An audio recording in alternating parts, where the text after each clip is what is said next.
আসসালামু আলাইকুম ওরহমতুল্লাহি ওবরাকাতু নাহমাদুহু ওয়া নুসাল্লি আলা রাসূলিহিল কারীম আম্মা বা'দ ফাআউযু বিল্লাহি মিনাশ শাইতানির রাজীম আল ইয়াওমা আকমালতু লাকুম দীনাকুম ওয়া আতমামতু আলাইকুম নি'মাতি ওয়া রাদিতু লাকুমুল ইসলাম দীনা সাদাকাল্লাহুল মাওলানাল আযীম। সম্মানিত দ্বীনী ভাই ও বন্ধুরা, মহান রব্বুল আলামিনের দরবারে অসংখ্য গণিত শুকর এবং সুজুদ যে আল্লাহ তাআলা আমাদেরকে সত্য দ্বীনের অনুসারী বানাইছেন। প্রিয় দ্বীনী ভাই ও বন্ধুরা, জিলহজ মাসের সবথেকে গুরুত্বপূর্ণ একটি আমল হলো হজ্জে বাইতুল্লাহ। প্রত্যেক সামর্থ্যবান ব্যক্তিদের উপরে হজ অবশ্যই দ্রুততার সাথে হজ্জে বাইতুল্লাহ আদায় করা। প্রিয় দিনী ভাই ও বন্ধুরা, হজ্জের আহকাম জেনে বুঝে আমল করা।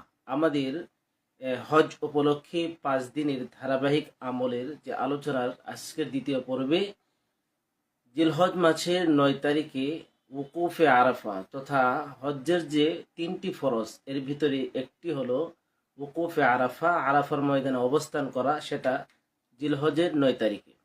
সম্মানিত দ্বীনী ভাই বোনেরা, এদিনের ফজিলত তথা উকুফে আরাফার ফজিলত এবং এই দিনের ফজিলত, 9 জিলহজের ফজিলত, সেই সাথে 9 জিলহজ উকুফে আরাফা তথা আরাফার ময়দানে হাজিদের কি করণীয় সে সম্পর্কে কিছু কথা আপনাদের সামনে আলোকপাত করব। প্রথমত আমরা জেনে নিই যে 9 জিলহজ তথা ইয়াউমে আরাফার দিন হাজিদের কি করণীয়।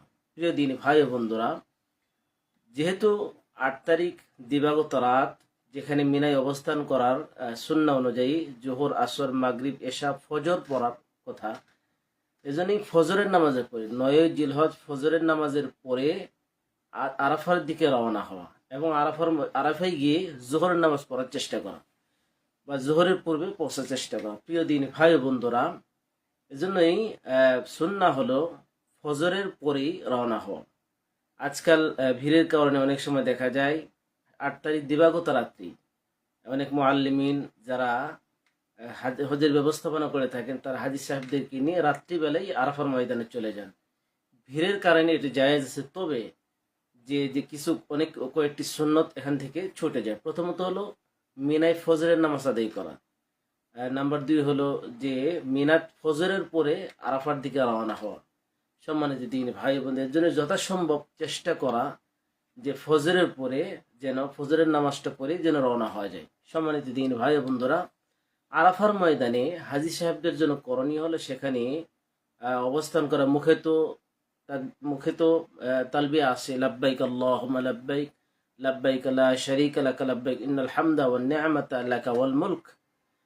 যেহেতু আল্লাহ পাক রব্বুল আলামিন এদিন শ্রেষ্ঠ দিন এবং তথা আরাফার ময়দানে অবস্থান করা হাজি সাহেবদের যে হজ্জের যে ফরজের তিনটির মধ্যে থেকে অন্যতম একটি ফরজ, সেই হিসেবে আরাফার ময়দানে সামান্য সময়ের জন্য হলো উপস্থিত হতেই হবে। সূর্য ঢলার পর থেকে নিয়ে, মূলত ওকুফে আরাফা শুরু হয় সূর্য ঢলার পর থেকে নিয়ে সূর্যাস্ত পর্যন্ত। তো এখানে হাজি সাহেবদের কি করণীয়?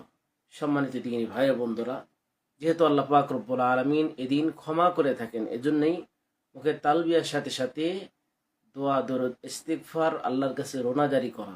সব থেকে বড় বিষয় হলো এটা সূরত হলো পাক পবিত্র হয়ে এর থেকে নিয়ে মানে সূর্য ঢলার পর থেকে নিয়ে কিবলামুখী হয়ে দাঁড়িয়ে আল্লাহর কাছে দোয়া করা।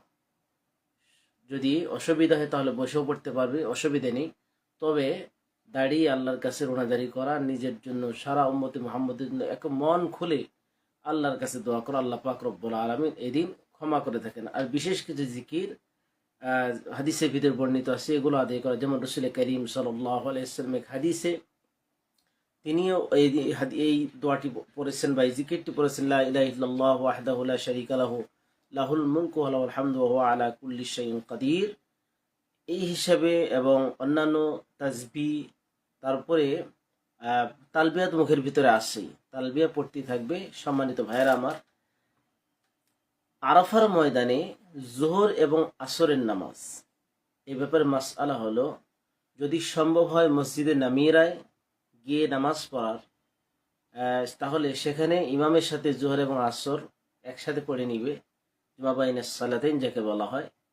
আর যদি সম্ভব না হয় তাহলে অবশ্যই তাবুর ভিতরে যদি মুকিম হয় তাহলে সেখানে জোহরের সময় জোহর ওয়াক্ত জোহরের নামাজ পড়ে নিবে আর আসরের সময় আসরের নামাজ পড়ে নিবে, জামাতবদ্ধ হয়ে নামাজ পড়ে নিবে। যদি সম্ভব না হয় তাহলে একা একাও পড়ে নিবে। প্রিয় দিনী ভাই বন্ধুরা, একমাত্র যদি সুযোগ থাকে মসজিদে নামিয়ে গিয়ে নামাজ পড়ে, তাহলে সেই জামাতের ভিতরে জোহর এবং আসর একসাথে পড়ে নেওয়ার সুযোগ আছে। প্রিয় দিনী ভাই বন্ধুরা, আরাফার ময়দানে যতটুকু সম্ভব আল্লাহর কাছে রোনাজারি করার চেষ্টা করা এবং আল্লাহর কাছে দোয়া করতে থাকা। সম্মানিত দিনী ভাই বন্ধুরা, জীবনের শেষ হিসাবে সেই ময়দান হয়তো আর জীবনে নাও আসতে পারে, সেই হিসেবে আল্লাহর কাছে দোয়া করতে থাকা। প্রিয় দিনী ভাই বন্ধুরা, সূর্যাস্ত পর্যন্ত আরাফার ময়দানে উপস্থিত থাকতেই হবে। সূর্যাস্তের আগে আরাফার ময়দান ত্যাগ করার কোনো সুযোগ নেই। যদি কেউ আরাফার ময়দান সূর্যাস্তের আগেই ত্যাগ করে আবার ব্যাক করতে হবে, আরাফার ময়দান থেকে সূর্যাস্তের পরে যেতে হবে।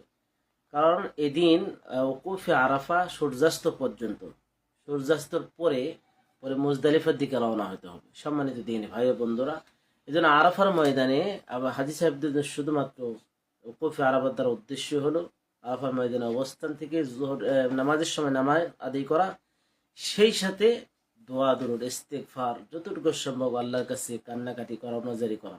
এই হলো ওকুফে আরাফা তথা হাজি সাহেবদের করণীয়। এরপরে সূর্যাস্তের পরে মুজদালিফার দিকে রওনা হবে। মুজদালিফায় গিয়ে রাস্তার ভিতরে যদি মাগরিবের ওয়াক্ত হওয়া সত্ত্বেও, সূর্যাস্ত হওয়া সত্ত্বেও মাগরিবের নামাজ পড়া যাবে না। মুজদালিফায় গিয়ে মাগরিব এবং ঈশা এক আজান এক একামতে নামাজ আদায় করবে। সম্মানিত দিনী ভাই বোন, মুজদালিফায় যেহেতু রাত্রি যাপন, এটা আল্লাহ রসুলের সুন্নাহ, সেখানে অবস্থান করবে এবং মুজদালিফায় ওকুফে মুজদালিফা যাকে বলা হয়, হজ্জের যে ওয়াজিব আছে 6টি ভিতরে অন্যতম একটি ওয়াজিব ওকুফে মুজদালিফা, সেখানে অবস্থান করা। সে বিষয় নিয়ে আগামী পর্বে ইনশাআল্লাহ আলোচনা করব।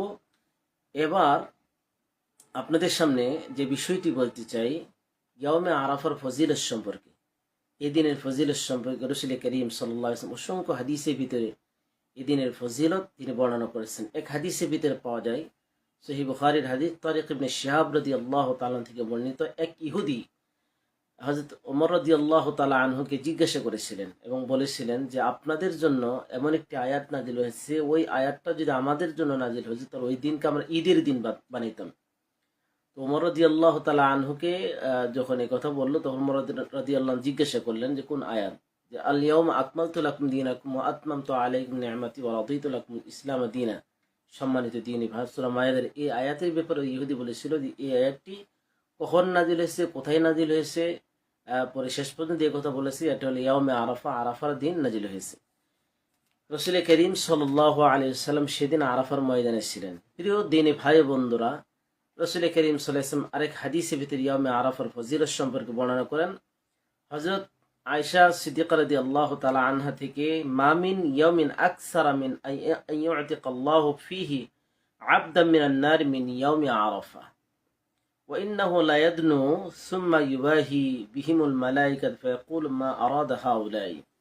আমাদের আয়েশা সিদ্দিকা রাদিয়াল্লাহু তাআলা আনহা বলেন, আল্লাহ পাক রব্বুল আলামিন আরাফার দিন অসংখ্য অগণিত বান্দাদেরকে আল্লাহ পাক রব্বুল আলামিন জাহান্নাম থেকে মুক্তি দিয়ে থাকেন। সুবহানাল্লাহ বিহামদি। এদিন আল্লাহ পাক রব্বুল আলামিন বান্দার নিকটবর্তী হন এবং আরাফার ময়দানে মানুষদের বা হাজী সাহেবদের অবস্থা দেখে আল্লাহ তাআলা ফেরেশতাদের সাথে গর্ব করতে থাকেন এবং বলতে থাকেন, ফায়াকুলু মা আরাদ হাউলাই, এবং আল্লাহ ফেরেশতাদেরকে বলেন আমার বান্দারা কি চায় আমার কাছে। অন্য হাদিসে হযরত আবু হুরায়রা রাদিয়াল্লাহু তাআলা আনহু থেকে বর্ণিত, ইযা কানা ইয়াউমে আরাফা ইন্নাল্লাহা ইয়ানজিলু ইলাস সামাইদ দুনিয়া, একই মাফহুম। যখন ইয়াউমে আরাফা তথা আরাফার দিন হয়, আল্লাহ পাক রব্বুল আলামিন পৃথিবীর আসমানে তিনি আসেন, ফায়ুবাহি বিহিমুল মালায়েকাতু, এবং ফেরেশতাদের সাথে গর্ব করতে থাকেন। ফায়াকুল উনজুরু ইলা ইবাদি আতাউনি শাহসান গুবারান। আল্লাহ পাক রব্বুল আলামিন সেদিন অর্থাৎ আরাফার দিন হাজী সাহেবদের সকল অবস্থা অবলোকন করেন এবং ফেরেশতাদের সাথে গর্ব করে বলতে থাকেন, দেখো দেখো আমার বান্দাদের দিকে, তারা এলোকেশে এবং ধুলায় দূষিত হয়ে আমার কাছে এসেছে। সুবহানাল্লাহ বিহামদি।